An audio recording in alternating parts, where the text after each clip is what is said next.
If I could now call the representatives of the Institute of Public Affairs to the table.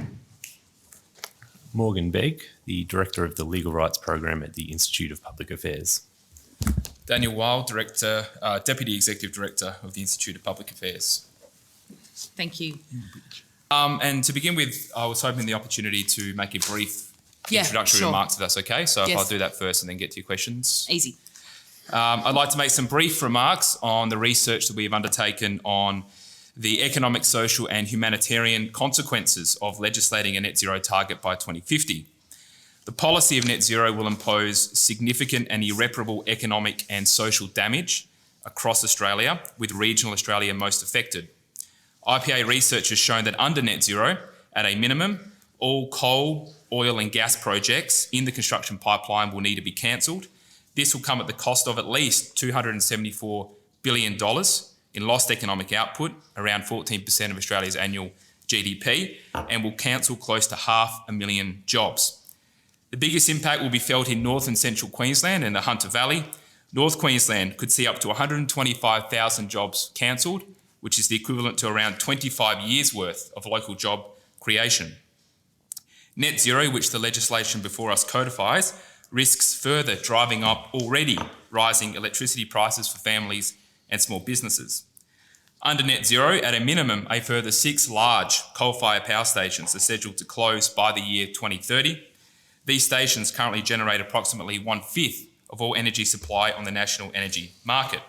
Our research identifies that this could, by 2030, more than quadruple annual wholesale electricity prices and more than double annual retail electricity prices. In addition to the cost to Australian families and businesses, the government's net zero target, which they are seeking to legislate, will mean more red tape and expense through court costs and delays to critical natural resources projects.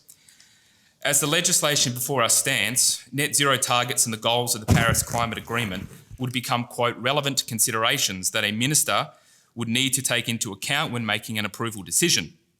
Section 5 of the Administrative Decisions Judicial Review Act allows a person to challenge a ministerial decision as an improper exercise of power if the minister fails to, quote, take a relevant consideration into account in the exercise of a power, end quote.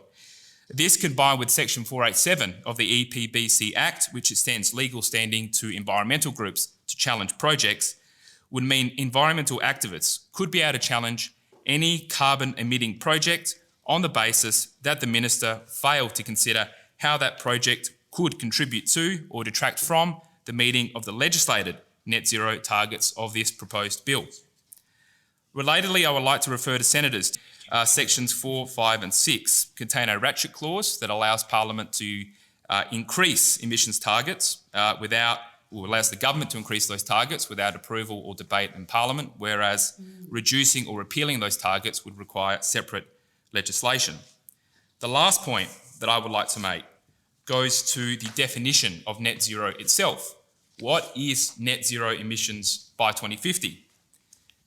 According to the explanatory memorandum of the bill, net zero means, quote, a balance between anthropogenic emissions by sources and removals by sinks of greenhouse gases, end quote.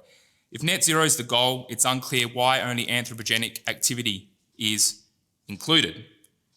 Let me finish by referencing analysis by Professor Ian Plimer. Professor Plimer has identified if we include anthropogenic and natural sources of sequestration, Australia is already at net zero. Not only are we at net zero, according to Professor Plimer, we are at net zero 5 times over. Yet this or any other meaningful facet of net zero is not debated. Australians have not had the opportunity to adjudicate as to whether or not they believe the policy of net zero is in their interests or in the national interest. Both sides of politics took the same policy to the last election, depriving Australians of the opportunity to have their voice heard. Can you outline some of your concerns that this may have for infrastructure pipelines and the like? Well, our headline concern is exactly as you identify, Senator. This will result in significant more red tape and court delays to major projects across the country by embedding the net zero goals in legislation. That could require relevant ministers to take that into account as to whether or not they give approval to that project.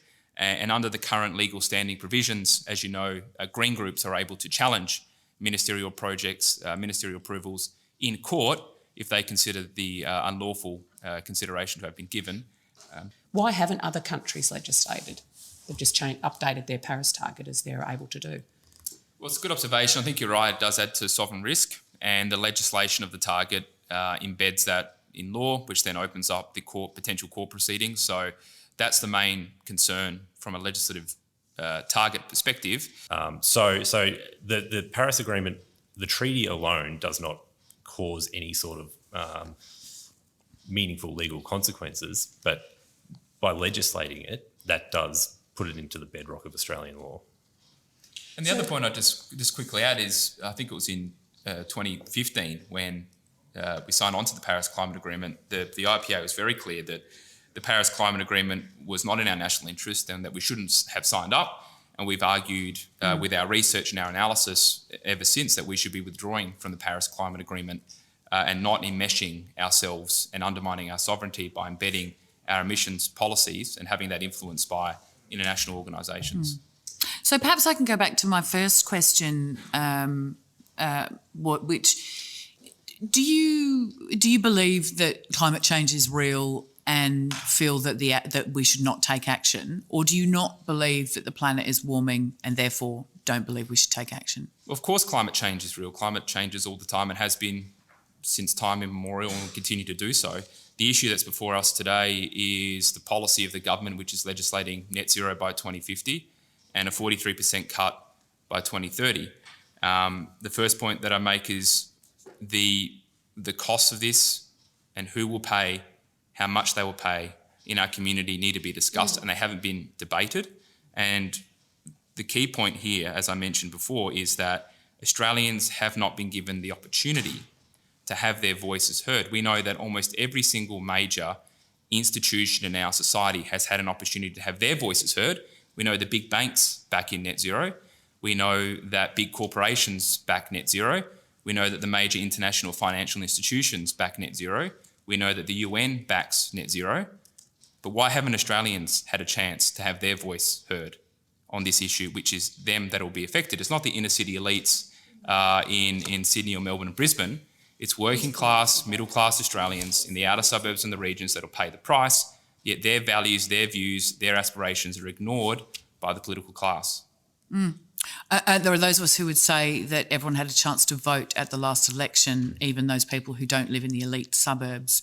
I will just take you to one other point. Just quickly on that though, because as I said, the policy, yes, everyone had the chance to vote, but they didn't have a chance to vote on the policy of net zero because both major parties had committed to net zero.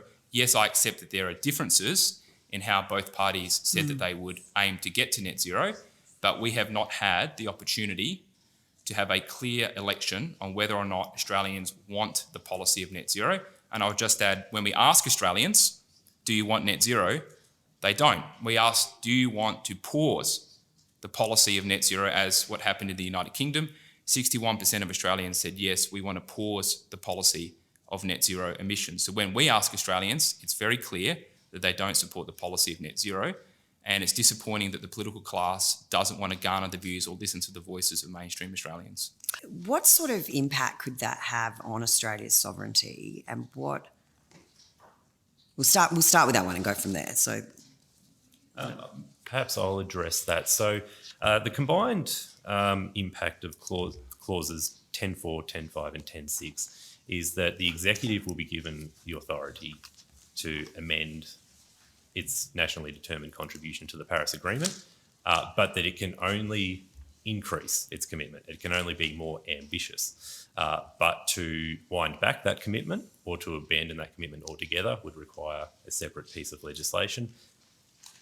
This is a problem. It is essentially granting the executive a lawmaking power because its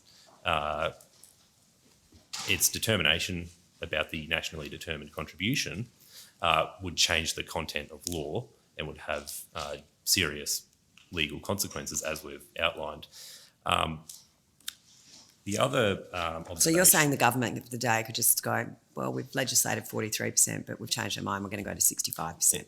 Yeah, without any- exactly, It's the Greens one. and that wouldn't require a public debate. So, just to reiterate, the legislation does not legislate the target; it legislates the mechanism by which the target is set, and gives that power to the executive to decide what that. So it takes it away from the Australian people having a democratic say. So it's not about 43%. It's about allowing the executive to set a number whenever they want, without having debate. And taking the power away from the people, putting it in the hands of the legislators and the executive, or the executive. The target can only go up. Yep. That's the other point. Yep. So it can't come down. So if there was any future government that wanted to reduce or repeal these targets, they'd require separate legislation, as they should do. Yep. Our point is quite simply, if you're going to legislate a target, which you shouldn't do anyway, but if you are going to legislate a target, the normal parliamentary process should be followed for increases or decreases to those targets. That's got nothing to do with the science. It's all about the politics now.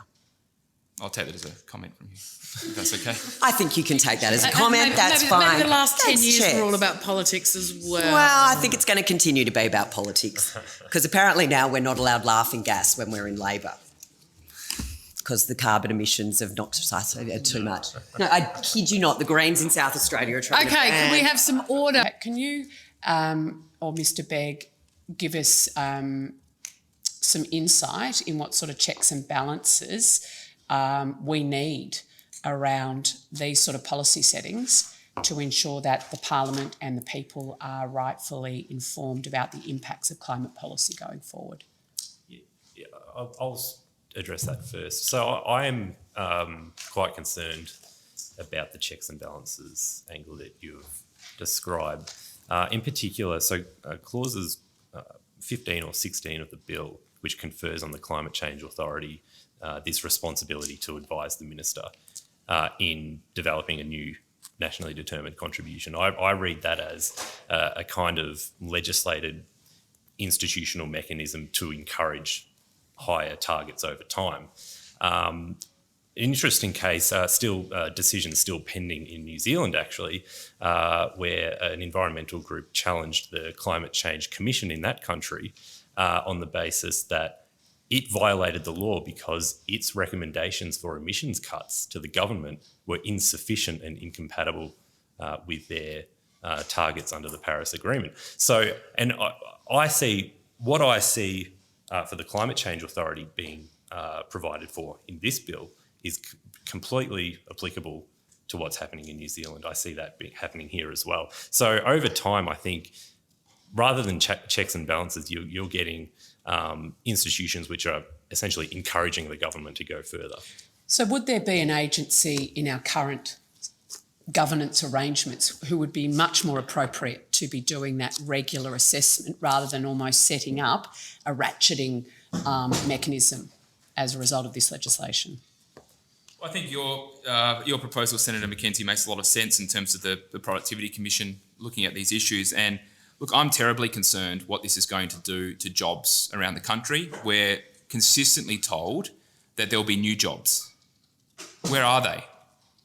They're not there. The jobs aren't coming in. And I'll refer you even to the CSIRO report that came out recently as reported in the Australian Financial Review, which identified that in Queensland, up to a maximum of just 26,700 jobs would be needed to get to net zero by 2050 in Queensland. Now that's as a maximum, and as our research identified, there are around 125,000 jobs in the fossil fuel sector in North Queensland alone. So even on the CSIRO's most optimistic scenario, the job destruction is 6 times that of the job creation.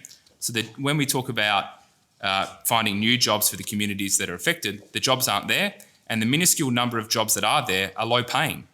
They pay around a third less than the jobs that are being destroyed in coal mining and about 5% less than the economy-wide average. So the fundamental thing we need is for people to be honest with Australians about what this means for them. The jobs are not there, the jobs aren't coming back, and the communities that rely on these jobs are going to disappear. Just on notice, can I have you to look very, very seriously at checks and balance mechanisms and provide us some advice back? Thank you. Of course. And I'll just wrap up with one final question. You were talking about us withdrawing from the Paris Agreement. Could you just very briefly outline how you think that would impact our foreign policy, our security interests in the Pacific particularly, and also in our trading relationships? It would be a significant benefit to our security interests. The reason for that is we have an abundance of natural resources, so we have energy sovereignty. We have 2,000 years of coal, we have an abundance of oil and gas, we've got a third of the world's uranium deposits, and legislating the Paris Climate Agreement, given effect through net zero, risks outsourcing our energy sovereignty to foreign nations.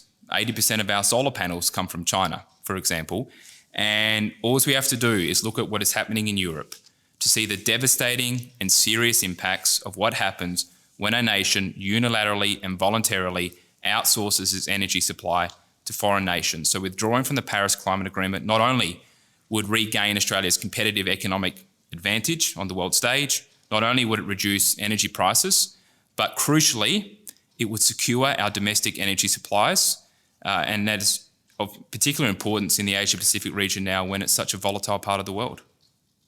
So you think us withdrawing from sort of foreign relations and international engagement on those areas would be of benefit to us?